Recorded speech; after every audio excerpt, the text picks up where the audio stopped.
Now, as we move forward in this country, race and diversity challenges for the education of the next American are really important, and they're critical.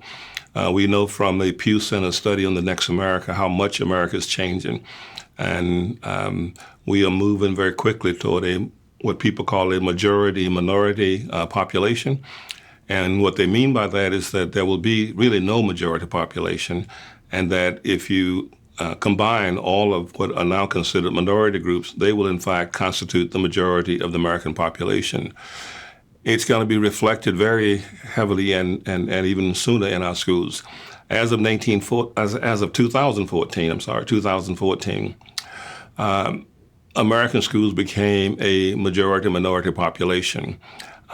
Black and Latino students alone make up more than 40% of the U.S. K-12 population. But despite the increase in demographic diversity in our schools, what we are finding is that we're not responding in a way to embrace that diversity and to know how to deal with it effectively. We are having sharp increases in resegregation.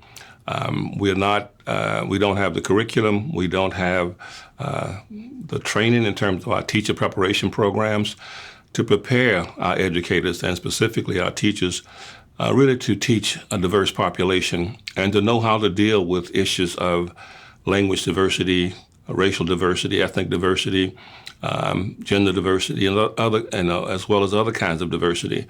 And going back to the research we now see, we know about in terms of preschools, are teachers ready to really take on the attitudes of students, to undo those attitudes, to get them to work together, to learn together? And are teachers themselves able to transform their own attitudes in order to relate to students without prejudice and without bias?